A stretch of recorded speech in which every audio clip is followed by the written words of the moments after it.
রাজধানীর কারওয়ান বাজারে পরিবার পরিকল্পনা অধিদপ্তরের সামনে হাজারো স্বাস্থ্যকর্মী। কাজ ফিরে পাওয়ার দাবি সবার।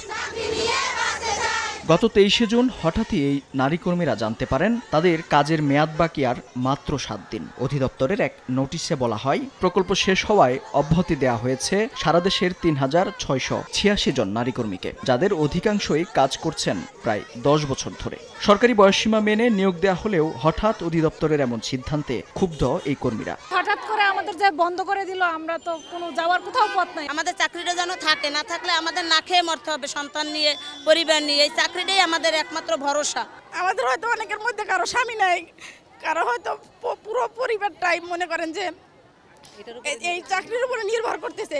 আমাদের কোনো উৎসব ভাতা নাই, জাস্ট শুধু আমাদের প্রতিদিনের ডিউটি হিসেবে 400 টাকা করে আমাদের দিন হাজিরা দেয়। তবু আমরা এটা নিয়ে সন্তুষ্ট। এখন জন্ম সনদ দিয়ে খোলো বিকাশ স্টুডেন্ট অ্যাকাউন্ট। নিজের বিকাশ নিজে কর। বিষয়টি নিয়ে অধিদপ্তরের কর্মকর্তাদের সঙ্গে বারবার যোগাযোগ করার চেষ্টা করলেও আনুষ্ঠানিক কোনো বক্তব্য দিতে রাজি হয়নি কেউ, যদিও তাদের দাবি নিয়ম মেনেই নেওয়া হয়েছে এমন পদক্ষেপ। মন্ত্রণালয় এমন সিদ্ধান্ত থেকে সরে না আসলে আমরণ অনশন কর্মসূচির ঘোষণা আন্দোলনকারীদের। এরই মধ্যে মহাপরিচালক বরাবর স্মারকলিপিও দিয়েছেন তারা। মেহেদী হাসান, সময় সংবাদ, ঢাকা।